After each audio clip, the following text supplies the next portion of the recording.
The air didn't just split, it screamed, a sound like tearing fabric, a high-pitched whine that meant only one thing: arrows.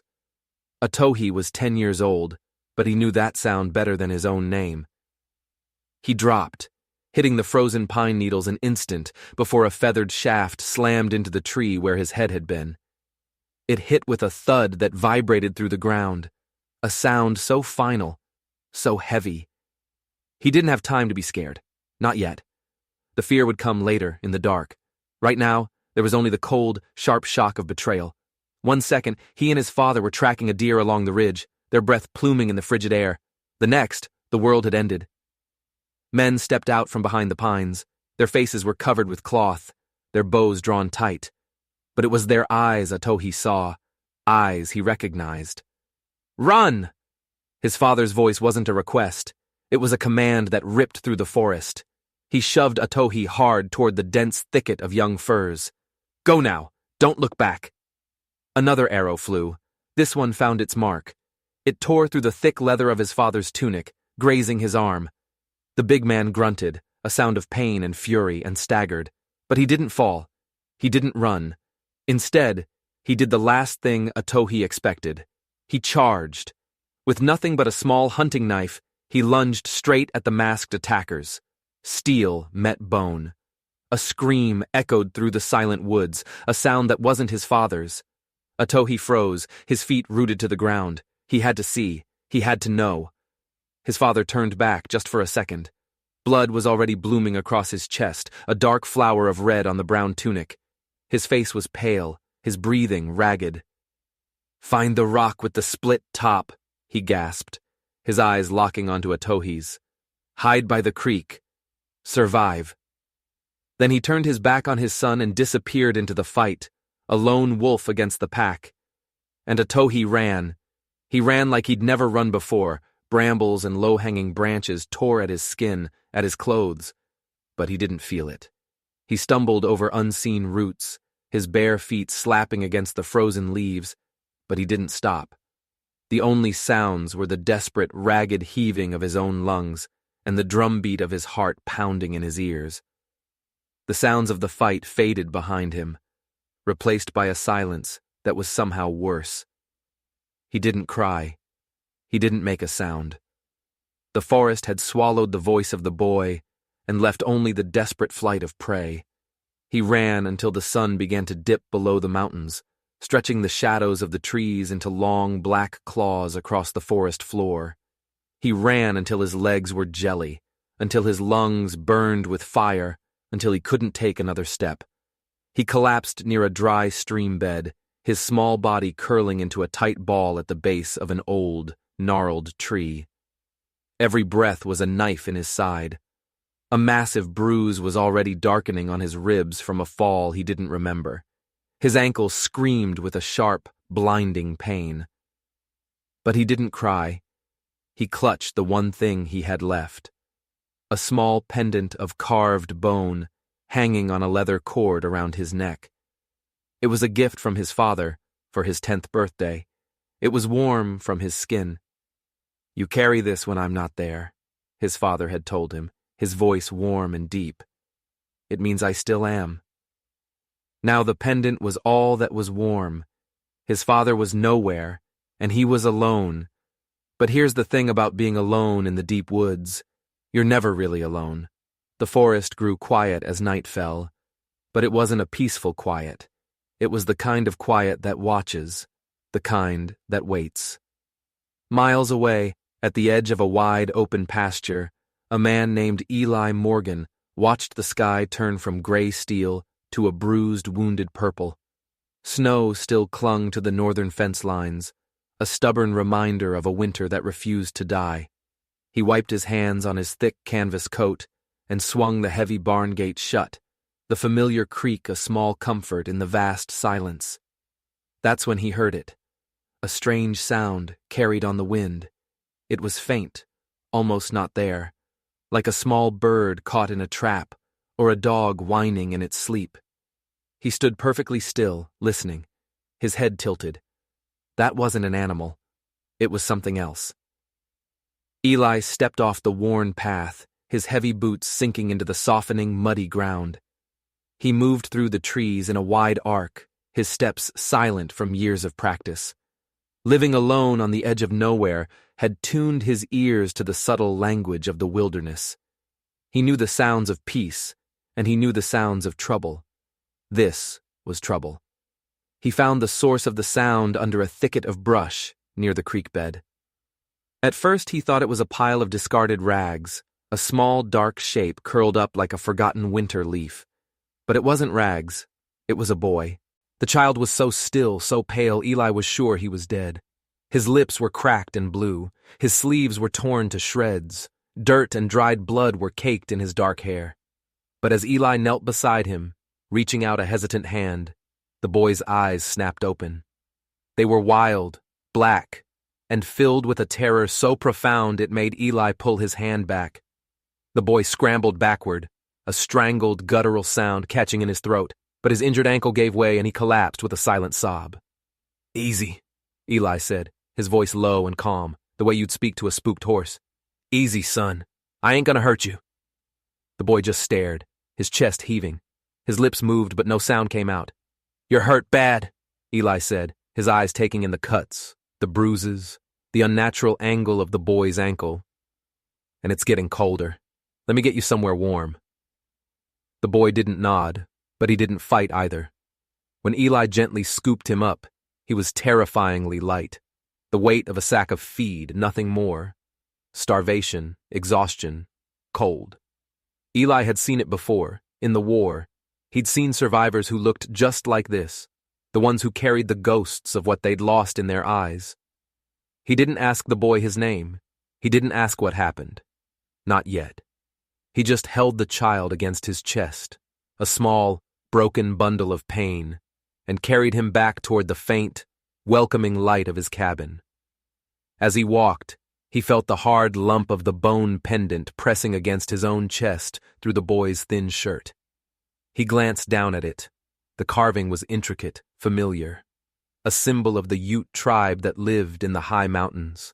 A symbol he hadn't seen in 10 long years, not since the day his own son had been taken from him. The fire in the stone hearth crackled and spat, casting flickering shadows across the small, rustic cabin.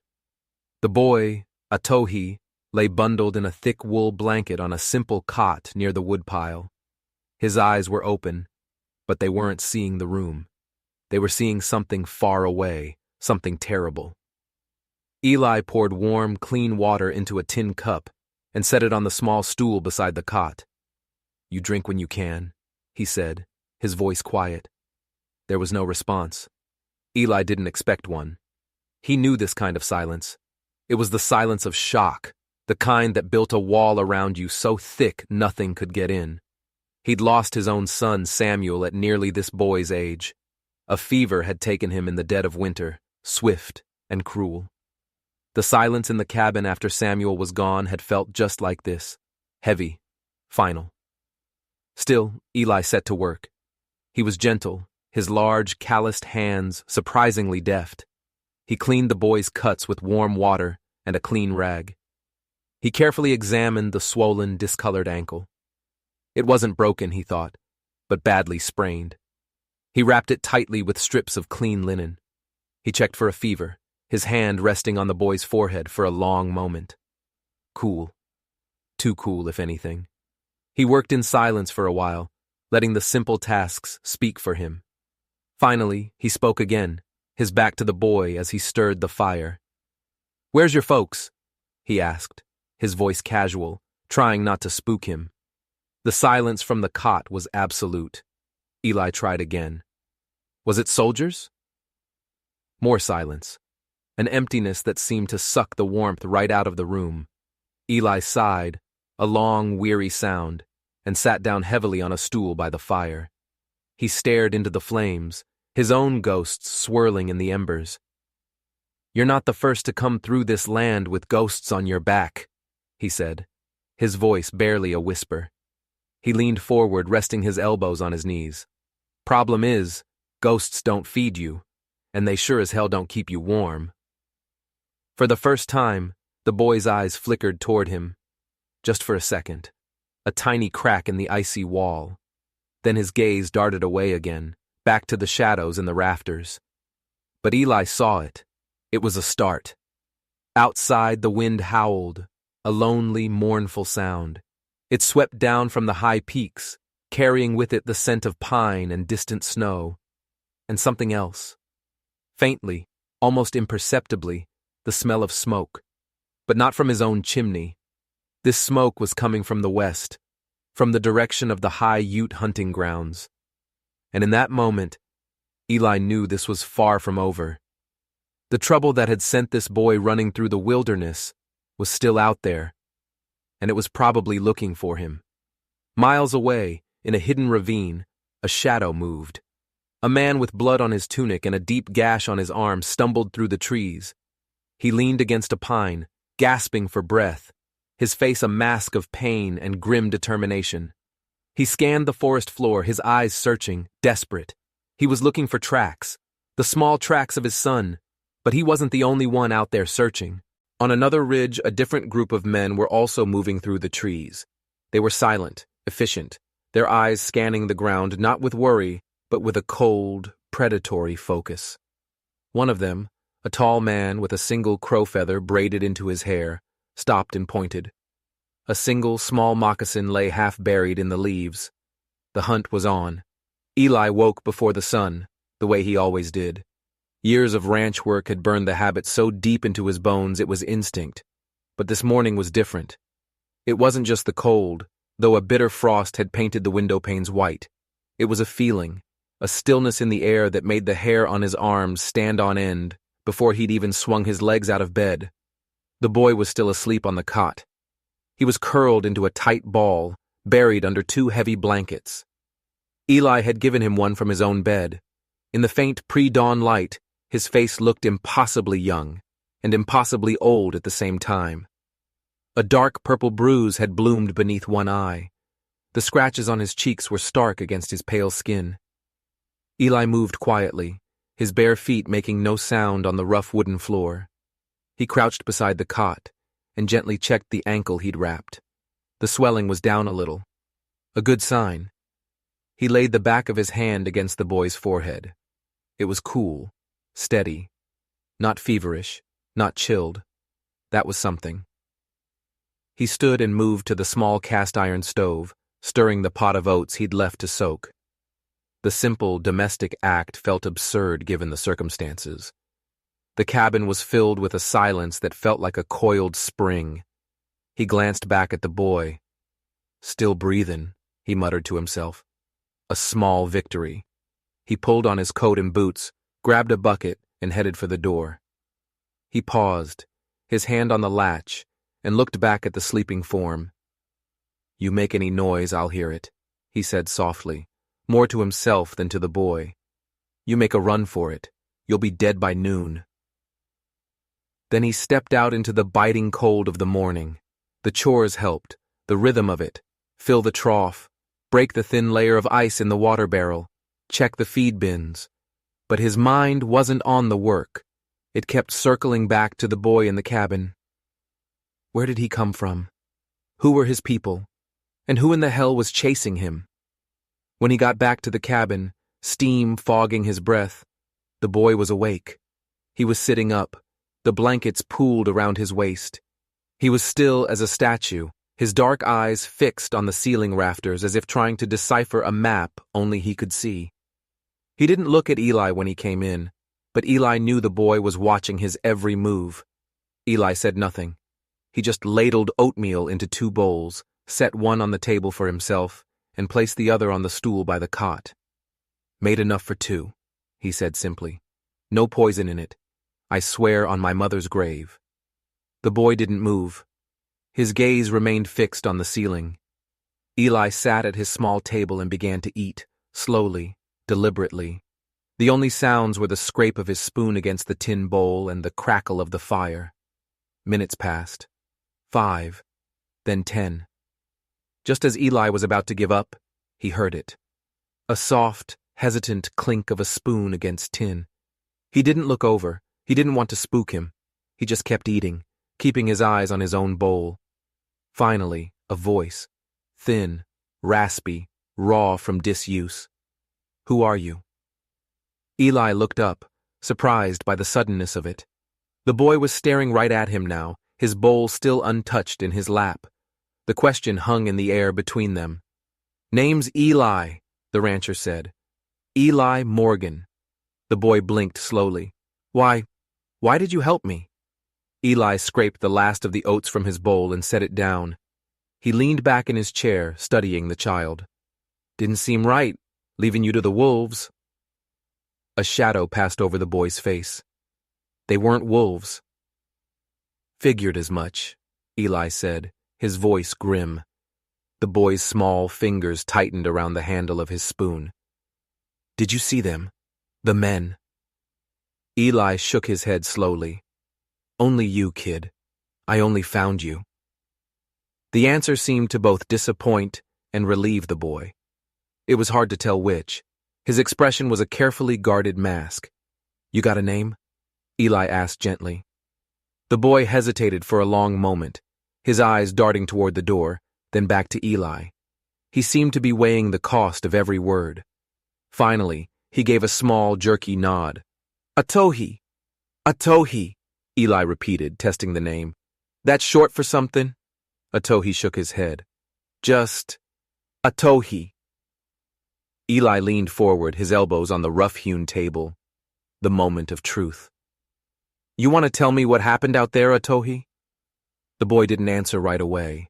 He stared into the fire, his jaw set, his lips pressed into a thin, white line. When he finally spoke, his voice was a near whisper, heavy with a grief that no child should ever know.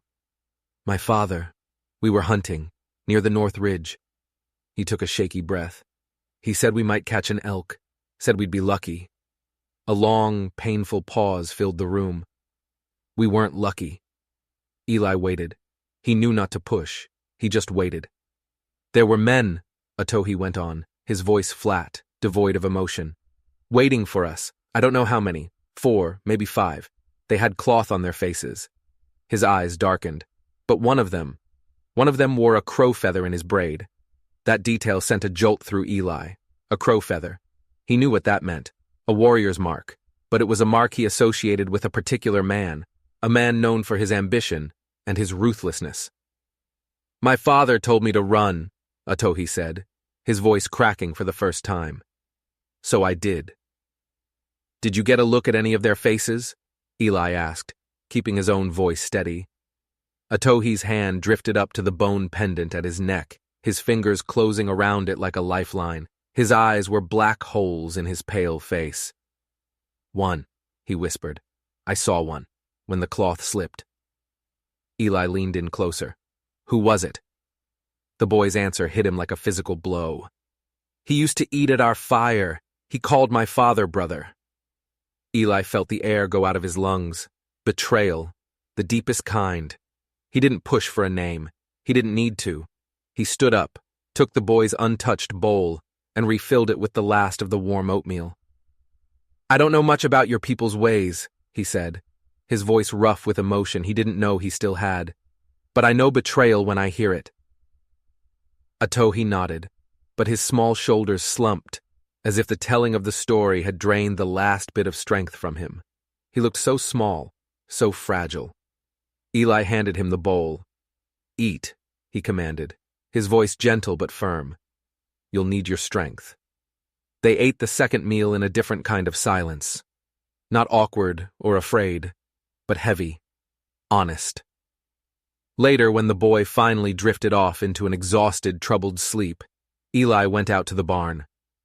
He found a half-smoked cigar he hadn't touched in months, lit it with a trembling hand, and stood staring at the western horizon. He'd built his fences high. He'd built a quiet life to keep the world, and all its ghosts, out. But this boy, this Atohi, had slipped through the cracks. And something told Eli that the trouble that followed him wasn't just coming. It was already here. 3 days passed. 3 days of thick, watchful silence.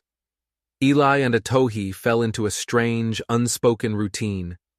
Eli would do his chores, and the boy would watch. He never spoke unless spoken to, but his eyes followed Eli everywhere. He was like a feral creature, slowly, cautiously deciding if the hand that fed him was safe. He was healing. The cuts were scabbing over. The swelling in his ankle was almost gone. He could walk now, with only a slight limp. But the healing on the inside? That was another story. On the third morning, the riders came. Eli was out in the pasture, hammering a loose fence post back into the hard, cold earth. The sound of hoofbeats carried up from the winding dirt trail that hugged the ridge. It wasn't a lone traveler, and it wasn't a war party. It was 2 riders, maybe 3, moving slow, but with a purpose. He wiped his sweaty palms on his jeans, squinted against the bright, cold sun, and watched them approach. One rider was older, with salt and pepper braids, and a deep red blanket draped over his shoulders. A sign of status. The other was younger, leaner, with a new-looking rifle strapped to his back and a hard, impatient look on his face. They rode with a confidence that bordered on arrogance. Eli didn't move. He stood his ground by the fence post, the hammer heavy in his hand. Inside the cabin, a towhee would be able to hear them. The boy had the ears of a hawk.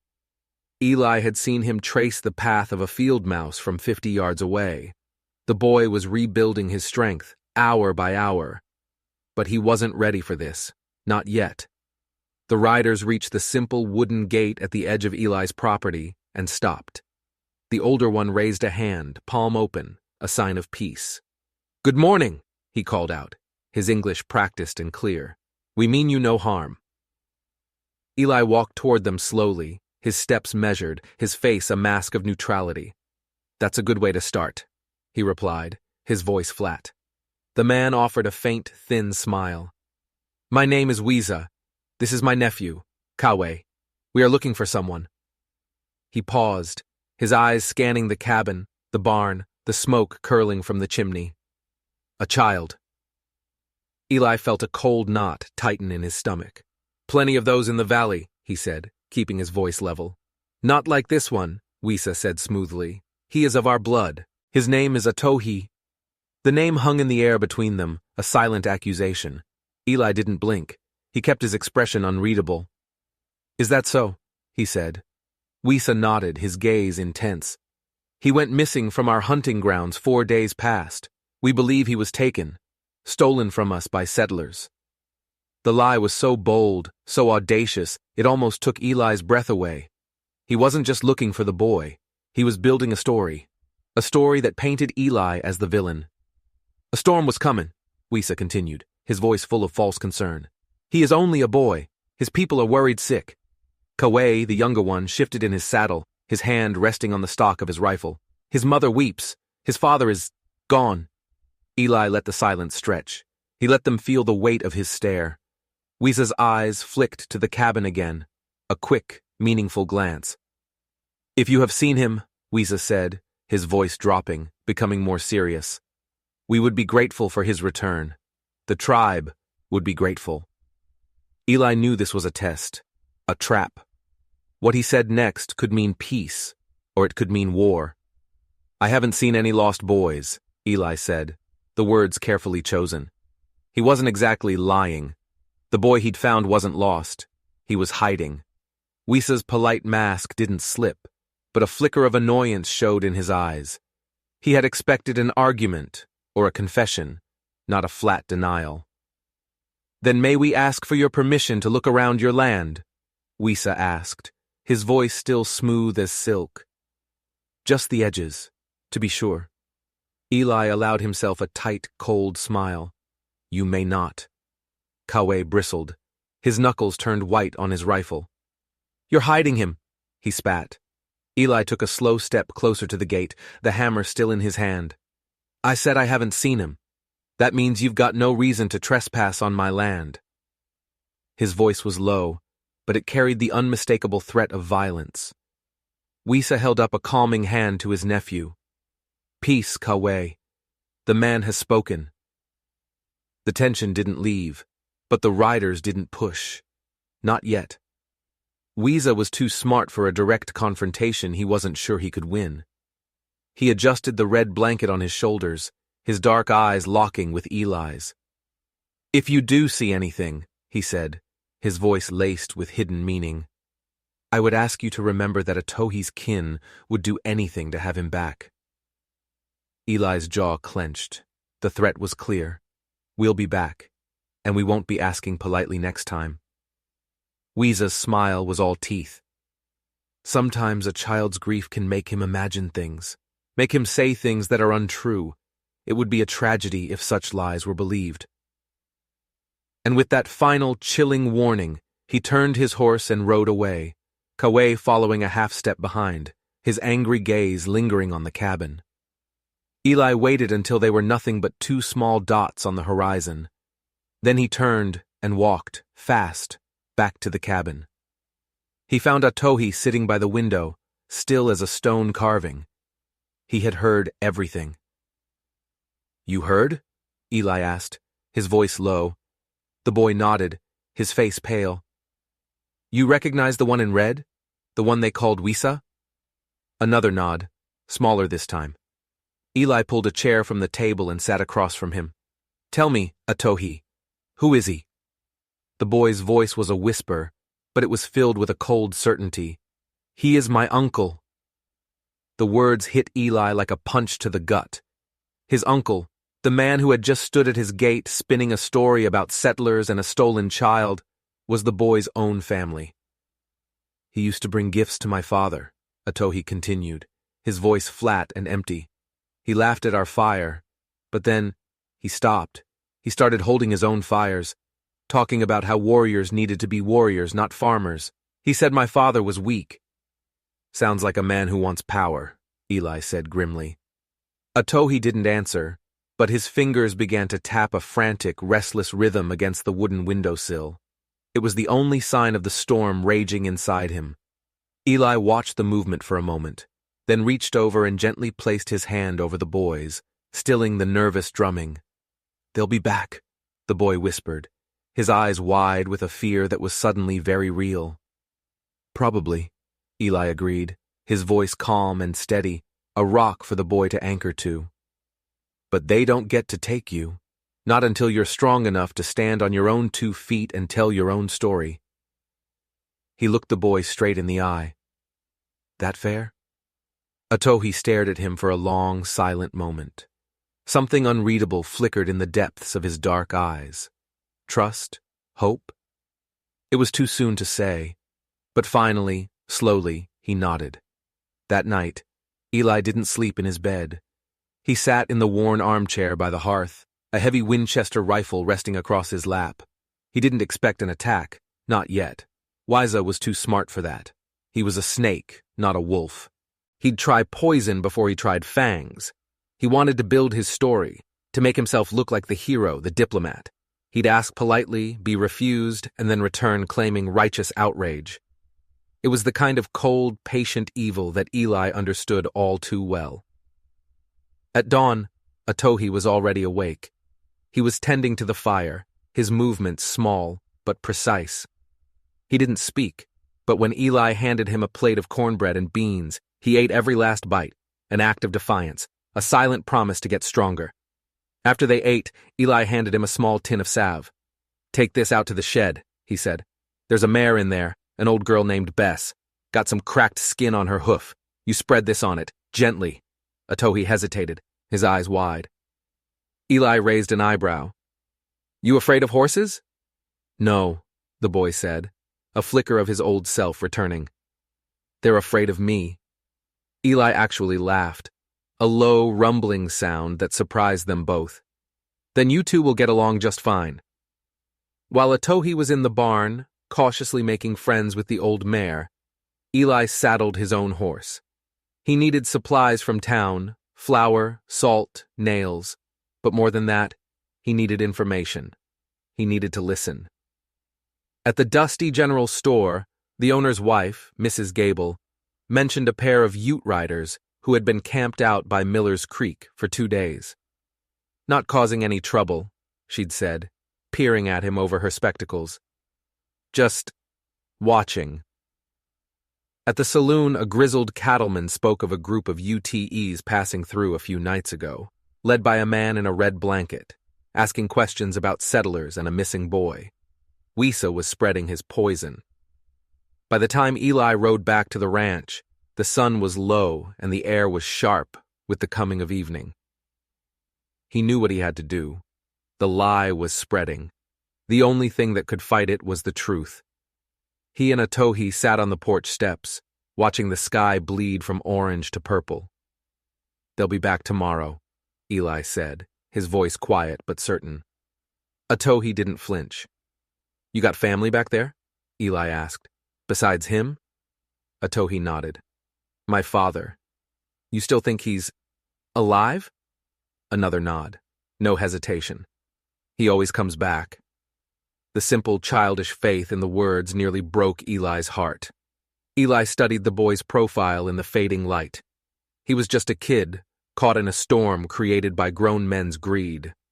"What Wisa's doing," Eli said slowly, choosing his words carefully. "It ain't about getting you home safe. It's about power. He wants to be seen as the one who rescued you, the hero who brought back the stolen child. He brings you back. He becomes the new chief. It's that simple." Atohi stared at the dark line of the mountains on the horizon. "He lied to my people before. They didn't listen to him then." "This time is different," Eli said. He placed a heavy hand on the boy's small shoulder. "This time, he's using you as his weapon." He felt the boy's muscles tense under his hand. "Then you better get strong, boy," Eli said, his voice a low growl. "Strong enough to be the truth when it matters most." In the twilight, Atohi didn't respond. He didn't need to. In the set of his jaw and the sudden stillness in his spine, Eli saw the answer. The boy was done running. The next morning broke cold and gray, with a thick fog blanketing the land, muffling all sound. It felt like the world was holding its breath. Eli stood outside the barn, a pitchfork in his hand, his eyes scanning the pale, ghostly wall of mist where the tree line should be. He had a feeling, the kind of feeling that crawled up your spine right before the lightning hits. Sure enough, just before noon, they emerged from the fog, like ghosts themselves. It was Wisa and Kawe again. But this time, they weren't alone. They had 4 other men with them, all on horseback, all armed with rifles. They moved as a single, intimidating unit. But there was a 7th rider, a woman. She rode slightly behind the others, her face sharp and intelligent, her dark hair braided with threads of white and beads of turquoise. Her eyes missed nothing. She scanned the cabin, the barn, Eli, with a calm, unreadable expression. Eli noticed her immediately. She was different from the others. She wasn't here for a fight. She was here to watch, to judge. They stopped at the fence line, the same spot as before, but this time the pretense was gone. Wisa dismounted slowly, his hand resting on the hilt of a knife at his belt. He didn't raise a hand in greeting. "We have come for the boy," he announced, his voice carrying clearly in the still air. "The time for asking is over." Eli didn't move from his spot on the porch. He'd laid his rifle on the railing within easy reach. "He's not well enough to travel," he said, his voice a low growl. Kawe snorted, a sound of pure contempt. "Looks like he's walking fine to me. We've been watching." The admission hung in the air. "We've been watching." "You've been spying on my land, son?" Eli said, his voice dangerously quiet. Kawe's jaw tightened, but he didn't answer. Wisa stepped forward, taking command of the situation. "This does not need to be complicated, Mr. Morgan. The boy belongs with his people. His father is missing, presumed dead. That makes his return to the arms of his family even more urgent." He gestured to himself. "The tribe needs to see he is safe. It needs to feel the hope of his return." Eli's gaze was like ice. "The tribe? You, Wisa?" Wisa's mask of calm finally cracked, a flash of fury in his eyes, but he controlled it. "Both," he said smoothly. Eli tilted his head. "If this is about a peaceful return, you don't need 6 riders and a small arsenal." "We come with respect," Wisa said, the lie tasting like ash in his mouth. "But we are not fools. We will not be turned away again. And that's when the cabin door creaked open. Atohi stepped out. Eli hadn't told him to. The boy had simply done it on his own. He walked, without a limp, to stand beside Eli on the porch.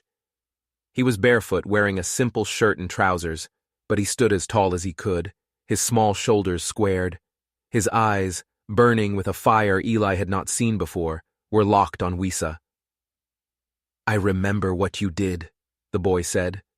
His voice wasn't a child's whisper. It was clear and steady and cut through the fog like a knife. "In the trees." The words hit the group of riders like a physical blow. One of them shifted uneasily in his saddle. Even the hot-headed Kawe looked sideways at his uncle. "I didn't see your face, uncle," Atohi continued, his voice ringing with a terrible truth. "The cloth covered it, but I saw the crow feather in your hair, and I remember the way you said my father's name, like it tasted bad in your mouth." Weeza's face was a stone mask, but a muscle jumped in his jaw. "That is a serious, terrible thing to say," he replied, his voice low and threatening. "A story told by a frightened child." "I'm not frightened anymore," Atohi said, "and I'm not lying." A dead silence fell over the clearing. It was broken by the sound of boots on the ground. The woman at the rear of the group had dismounted. She walked slowly, deliberately, to stand beside Weeza. She placed a firm hand on his arm. Her voice was low, but it held an undeniable authority. "You should let the council decide this, Weeza," she said. "Not you, not alone." Weeza stiffened at her touch, but he didn't pull away. He didn't argue. For the first time, he seemed to be at a loss. He turned his furious gaze back to Eli. "Very well," he spat. "Let the boy rest. But know this, the council will be called, and he will come with us, whether on his own 2 feet or slung over the back of a horse." Eli didn't answer. He didn't need to. The riders turned and melted back into the fog, their silent departure more menacing than their arrival. But just before she mounted her horse, Eli met the eyes of the woman who had spoken. She held his gaze for a long moment, then gave a single, almost imperceptible, nod. Then she was gone. Inside the cabin, Atohi sat on the floor, staring into the flames of the hearth, trembling slightly from the adrenaline. Eli paced the small room like a caged animal. "You shouldn't have come out," he said, his voice rough. "He needed to hear it," the boy whispered. "You could have painted a target on your back." Atohi looked up, his eyes ancient. "There's already one there." Eli stopped pacing. He ran a hand through his grizzled hair. The kid was right. He sighed and crouched down in front of the boy. "Who was the woman?" Atohi looked up, a flicker of something new in his eyes. Not hope exactly.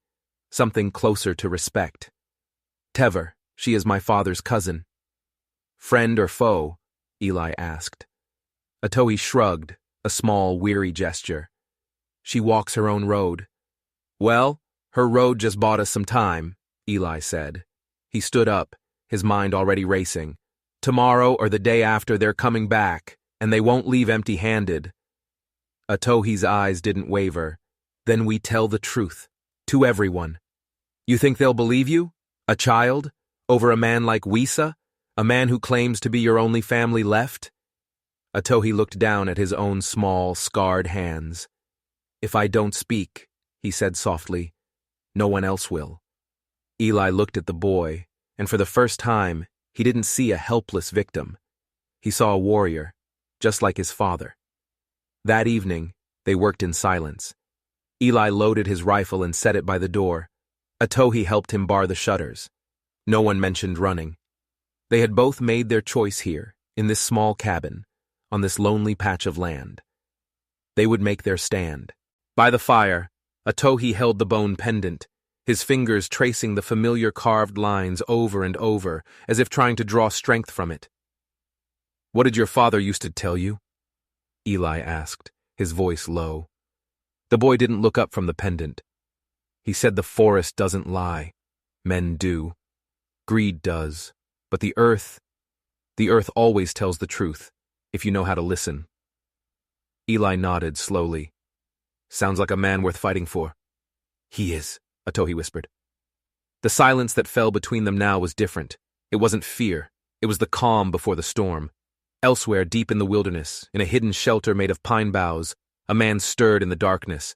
His leg was a searing line of fire, but he pushed himself up, his jaw set in a grim line of pain. Another man, an old tracker named Thomas, handed him a water skin. You're lucky, Thomas said, his voice a low rumble. That wound should have killed you. Most men wouldn't have crawled a mile. I crawled 5, the man gritted out. He looked up, his eyes burning in the dim light. Where is my son? Don't know for sure yet, Thomas replied. But word is spreading. A white rancher down in the low valley found a Ute boy by the creek, hurt, alone, took him in. The father's hands clenched into tight, white-knuckled fists. Take me there. You're in no shape to ride. It's a day's journey, maybe more. The man's eyes blazed with a fire that defied his wounds. Then we ride at dawn, and I'll make it in a day. Back at the ranch, as the embers in the hearth glowed like dying stars, Atohi, wrapped in his blankets, asked a question from the darkness. Eli, did you ever have to kill a man? Eli looked over at the small lump in the cot. The question wasn't born of childish curiosity. It was born of a terrible newfound understanding of the world. Yes, Eli answered, his voice heavy. Did it feel like justice? Eli stared into the fire, at the ghosts of his own past. No, he said softly.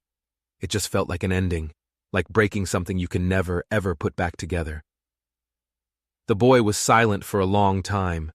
Then, a small voice from the cot. Good night, Eli.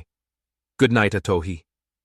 Outside, the wind shifted direction, carrying the scent of pine and the promise of a reckoning.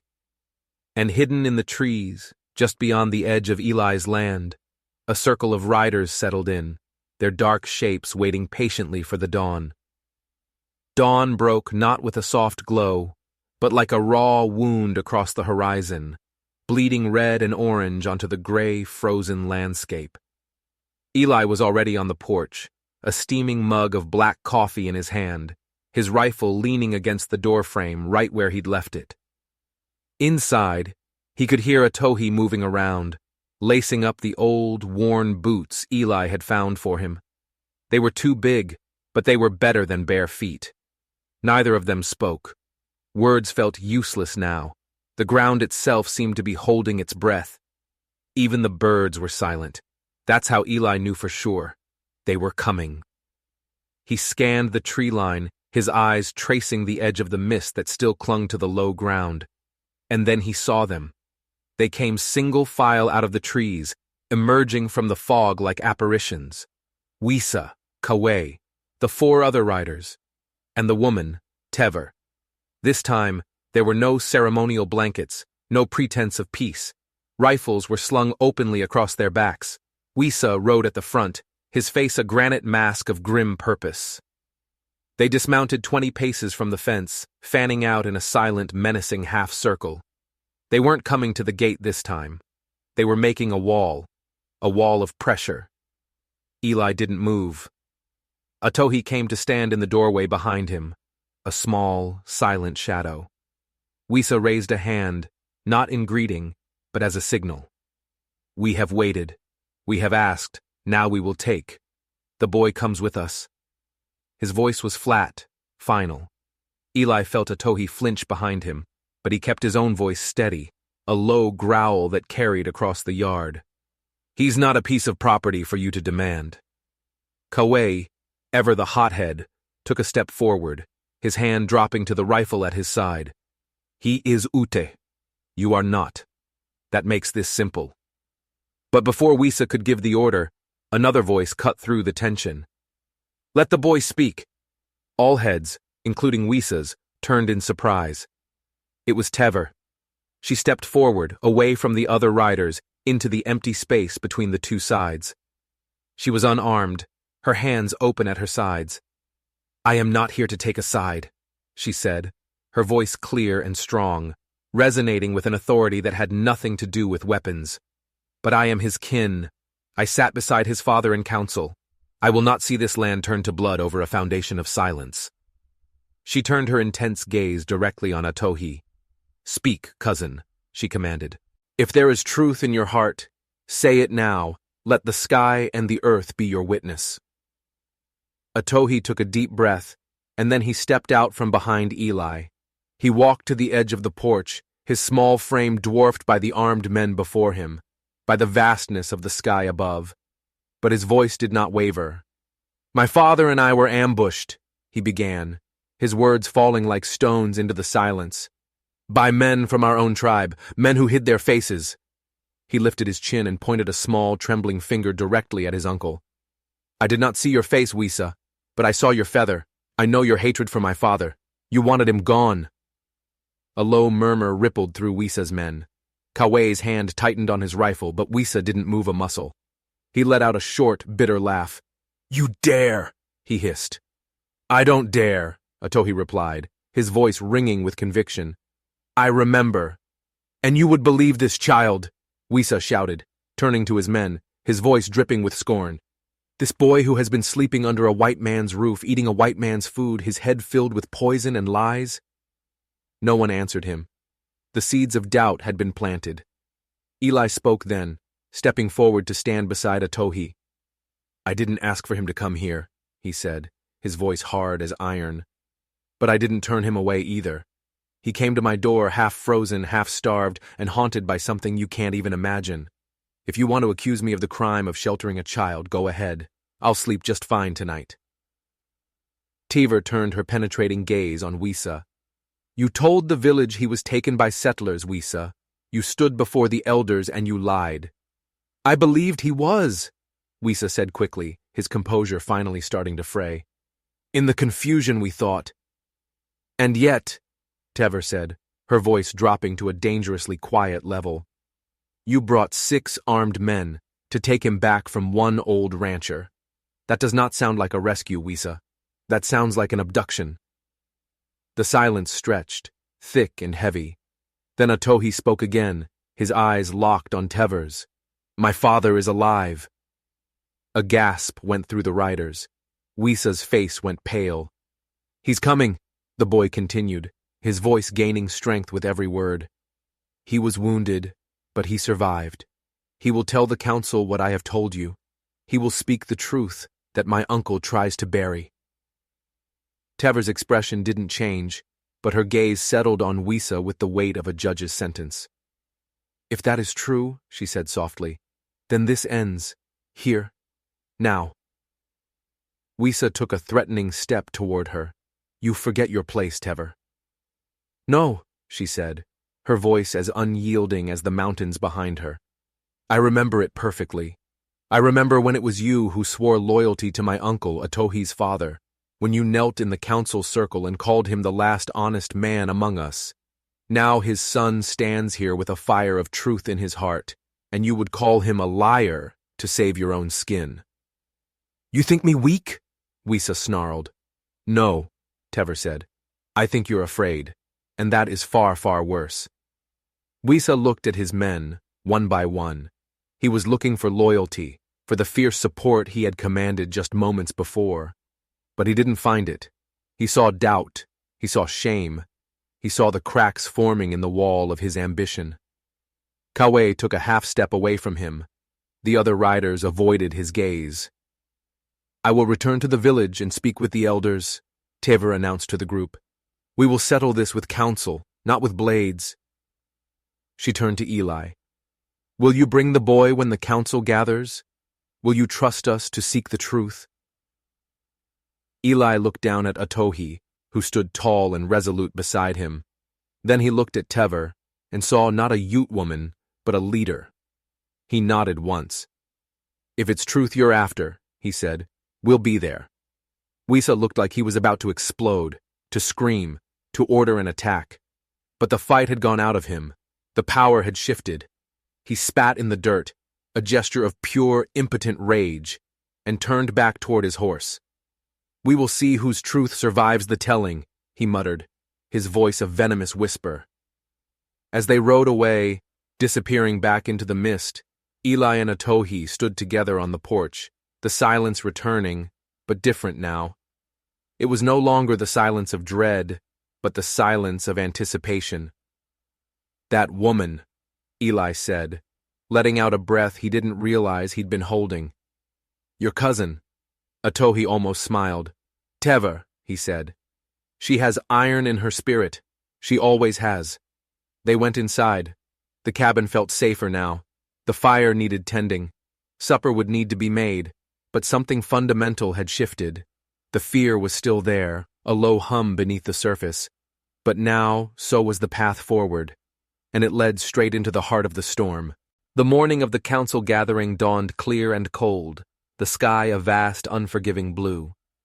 Eli saddled his horse, his movements slow and deliberate, while Atohi sat on the porch steps.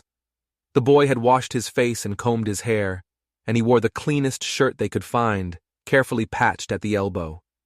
He looked older. The haunted, feral look was gone, replaced by a still, quiet gravity. Eli handed him a heavy wool cloak. "Weather's turning," he said. "Won't hurt to be ready." Atohi took it and pulled it around his small shoulders without a word. They rode together, in a silence that was full of unspoken understanding. As they neared the ridge that marked the edge of the Ute lands, 2 riders appeared from the trees to escort them. They didn't speak, but one of them, a young man Eli didn't recognize, gave a short, respectful nod to Atohi. A small sign, but a significant one. The camp was a low hum of controlled activity, a large clearing, dotted with tents and cook fires. Warriors stood in silent groups, their arms crossed. Women worked on weaving looms, their eyes occasionally flicking toward the newcomers. Children watched, wide-eyed, from a safe distance. At the center of it all was the council circle. 7 large, ancient stones arranged in a ring. Smoke from a ceremonial cedar fire drifted up into the cold air. Tever was waiting for them near the eastern stone. She wore a simple buckskin dress, her face serene and serious. She gave Eli a curt nod of acknowledgement, then turned her full attention to Atohi. "Are you ready, cousin?" she asked softly. Atohi looked at the circle of elders already seated on the stones, then back at her. "Yes," he said, his voice clear.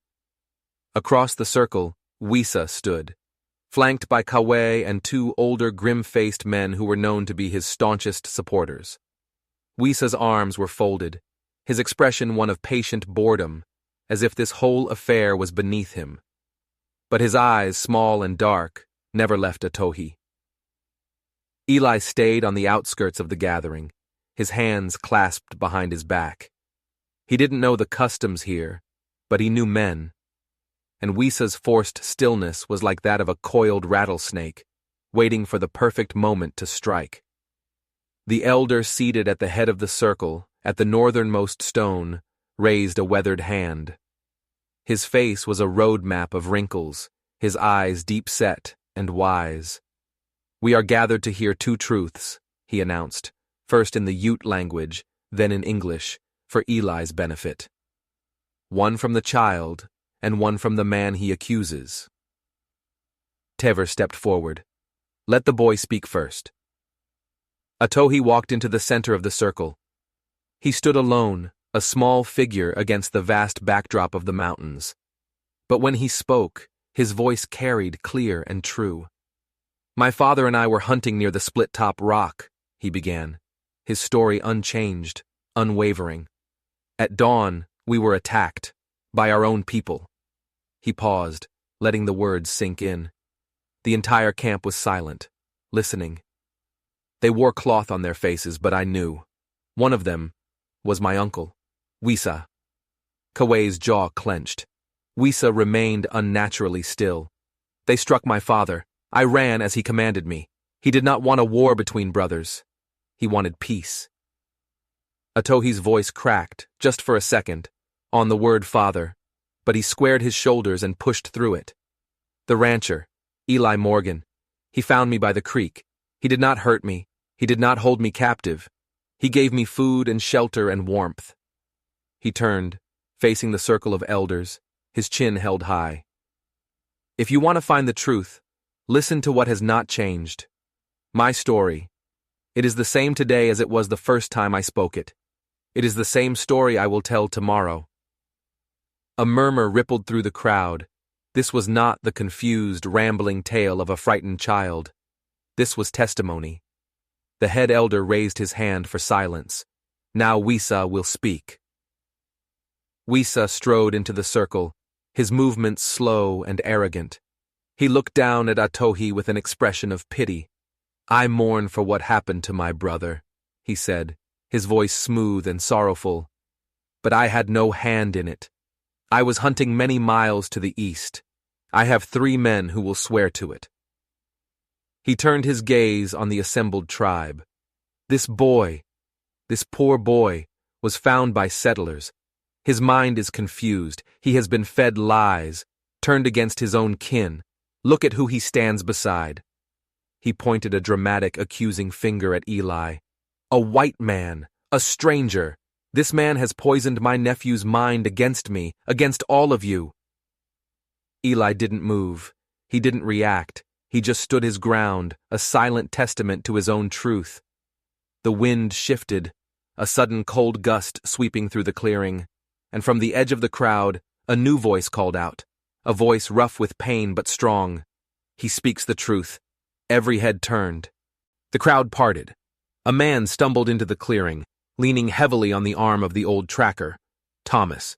His hair was matted with dirt and blood. His face was bruised and gaunt. He limped badly, his leg wrapped in a crude bandage. But he was alive. Atohi gasped, a single, choked word. Father! The boy flew across the circle, crashing into his father's arms, burying his face in the man's torn and bloody tunic. A wave of shock and awe washed over the camp. Men shouted, women cried out. The elders themselves rose to their feet. Wisa's face went slack, the color draining from it until it was the color of ash. He stared at his brother, the man he thought he'd left for dead, as if he were seeing a ghost.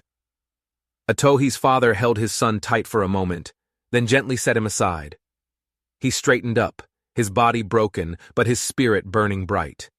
He looked at the council, and his voice, though hoarse, rang with undeniable power. I was there, he said. I was struck from behind. I saw the blade. I saw the crow feather in my brother's braid, and I saw the hatred in his eyes. The words hit like a hammer blow. The truth, raw and undeniable. The elders looked at one another, their faces grim. The head elder stood. We have heard, but he was cut off. By Kawe. The young warrior spun on Wisa, his face a mask of fury and betrayal. You told us he was dead, he screamed. You told us settlers did it. You told us the boy would never return. You lied. You lied to all of us. Wisa stared at him, dumbfounded. You swore your loyalty to me. I swore loyalty to the tribe, to honor, Kawe roared back, not to your craven ambition.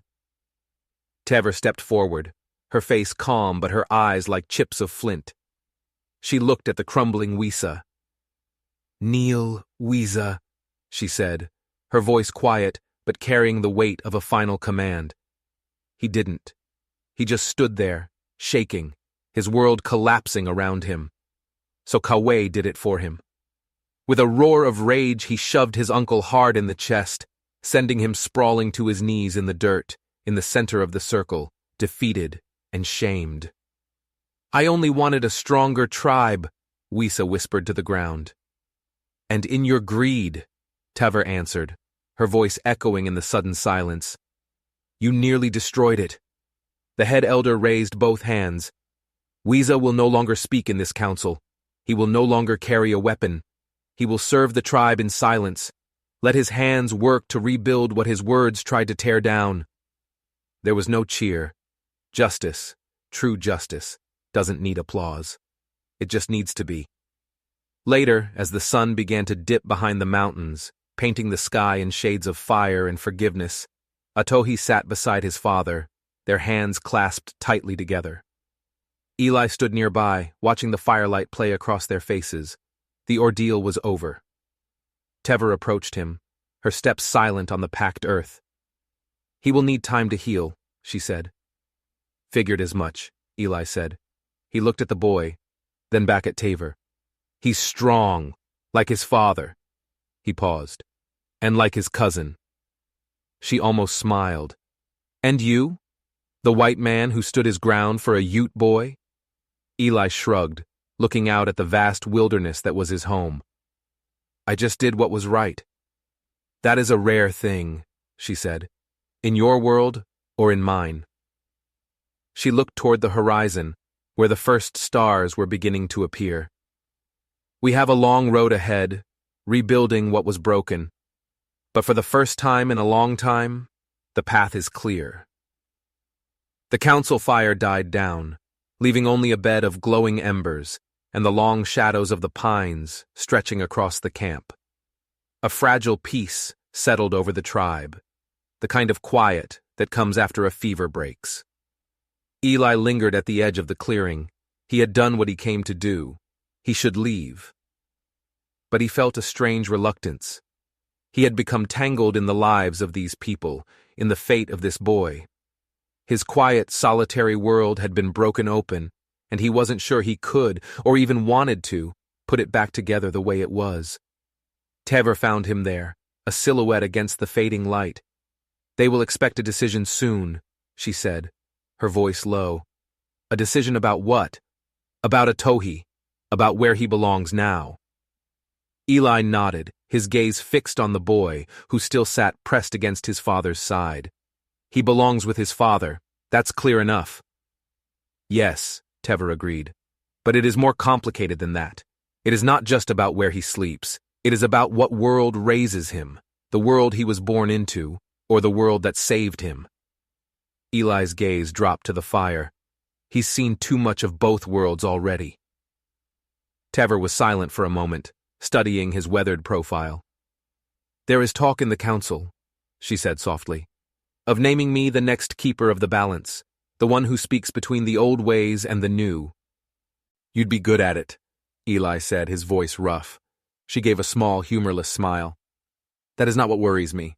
What worries me is how many of our people are still afraid, not of war, but of change.